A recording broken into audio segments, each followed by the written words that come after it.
Olá, eu sou o Tiago Oliveira, eu sou orientando da professora Suzana Iglesias e do professor Paulo Ambrósio e estudo a caracterização de concretos leves usando processamento tridimensional de imagens de microtomografia computadorizada.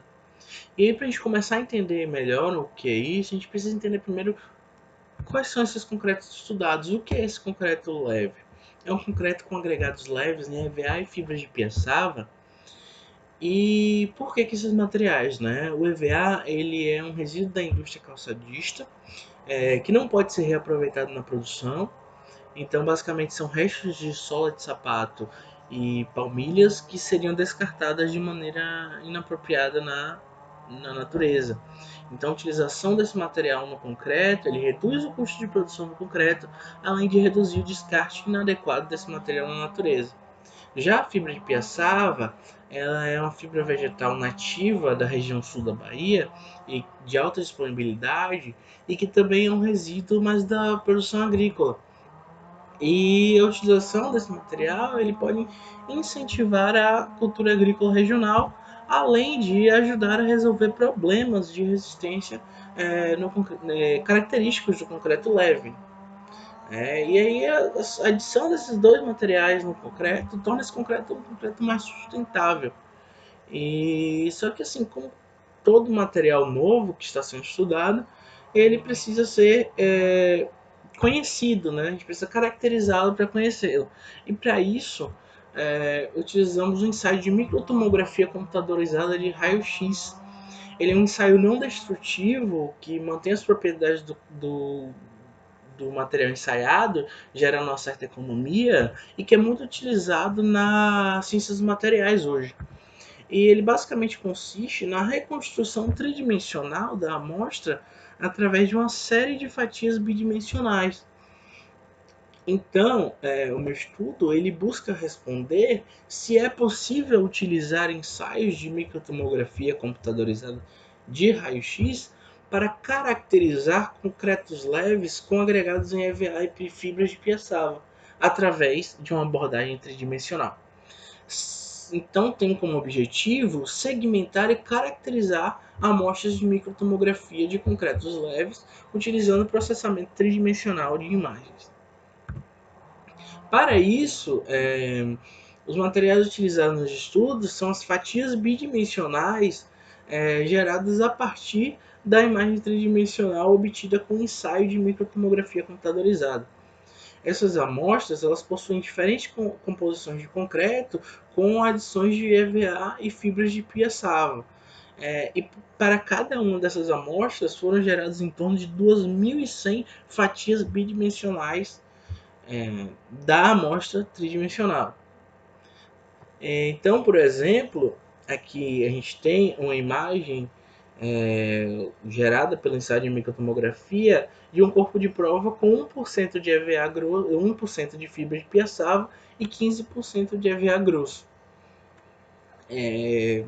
Então, né, no primeiro momento, foi feita um pré-processamento dessas imagens, onde elas foram segmentadas através de um método de binarização automatizado chamado de Range Constraint SU, né? E essa binarização ela foi utilizada para definir a região de interesse na imagem, ou seja, separar os pixels que representam os objetos de estudo, sejam eles poros, EVA ou piaçava, daqueles pixels que serão os objetos de fundo da imagem, né? No caso, a pasta de cimento e as pedras.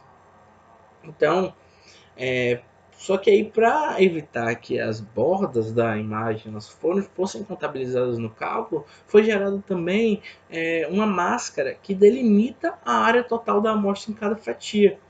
E aí, com essa área bem delimitada, foi possível calcular a área de cada objeto encontrado na imagem e obter um percentual de elementos presentes em cada fatia, através dessa fórmula aqui. E aí é possível calcular um percentual médio de objetos para cada amostra. Aí, uma segunda etapa, né, foi utilizado um método de segmentação tridimensional em duas passagens do tipo Union Find. Esse algoritmo, né, originalmente ele foi projetado para análises bidimensionais, mas aqui foi feita uma adaptação para que ele percorresse a imagem tridimensional. Esse algoritmo ele utiliza uma fatia da amostra binarizada e a fatia imediatamente abaixo, para percorrer cada voxel através de um conceito de vizinhança 6. Então, assim, os voxels de objeto que possuem fronteiras em comum, eles vão sendo rotulados igualmente. Só que aí na segunda passagem, esses rótulos eles são revisados e objetos com rótulos diferentes, mas que possuem fronteiras incomuns, passam a receber o mesmo rótulo. É o caso aqui dos rótulos 2 e 4. Então, na primeira passagem, eles foram rotulados como objetos 2 e 4, mas na segunda passagem, o objeto 4 passou a receber o rótulo 2. Acontece o mesmo com os objetos 5 e 6, que na primeira passagem recebem esses rótulos, mas na segunda passagem passam a receber apenas o rótulo 5, indicando que esses dois objetos na verdade são um mesmo objeto.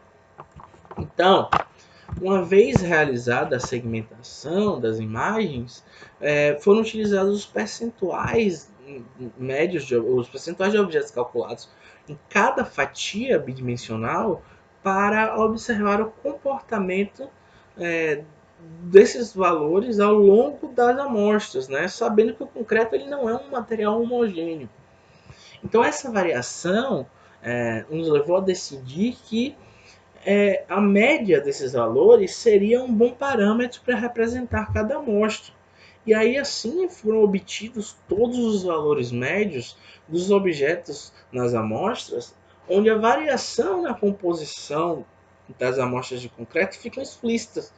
Então a variação na adição de EVA e fibras reflete nos percentuais encontrados.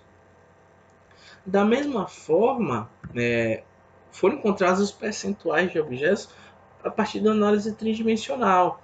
Esses valores eles apresentam o mesmo comportamento da análise bidimensional, porém com valores um pouco mais baixos. Isso é consequência da utilização da média na análise bidimensional, onde em cada fatia o mesmo objeto se repete por várias fatias e aí ele acaba sendo contabilizado várias vezes, mas na análise tridimensional ele é contabilizado apenas uma vez, então gera essa diferença nos valores encontrados, apesar do comportamento ser o mesmo. E esses resultados eles já permitem, por exemplo, calcular a porosidade no concreto de referência, uma vez que todos os objetos encontrados nesse concreto, que é um concreto comum, um concreto apenas sem adição de EVA e piaçava, todos os objetos nesse concreto eles são poros. Então, foi obtido um valor de 1,7% de índice de porosidade, que se aproxima bastante do valor de 1,51%, que foi o valor encontrado no ensaio de intrusão de mercúrio para essa mesma amostra. Isso reflete que os resultados vêm sendo satisfatórios até o momento, né? Mas não é suficiente somente segmentar essas amostras, mas também caracterizá-las. E para isso serão utilizados descritores volumétricos e de tons de cinza para caracterizar esses objetos em cada amostra. Então, por exemplo, utilizando um conceito de esfericidade, a gente consegue diferenciar um poro de um EVA, uma vez que um poro ele se aproxima muito mais de uma esfera perfeita do que um agregado em EVA. Ou então, por exemplo, a utilização de tons escuros, que são aqueles tons de cinza com valores menores que 10, que podem ajudar a reconhecer as fibras. A gente sabe que essas fibras elas possuem uma região central com densidade muito baixa. Então, esse seria um forte diferencial para reconhecer essas fibras nas amostras. E aí, assim, essas amostras vão sendo caracterizadas utilizando esses descritores e utilizando essas imagens obtidas com ensaios de microtomografia computadorizada de raio-x. Então é isso. Agradeço ao ESC, agradeço ao PPGMC pelo suporte, agradeço ao FAPESB pelo fomento e agradeço aos meus orientadores, professora Suzana e professor Paulo. Obrigado a todos, até mais.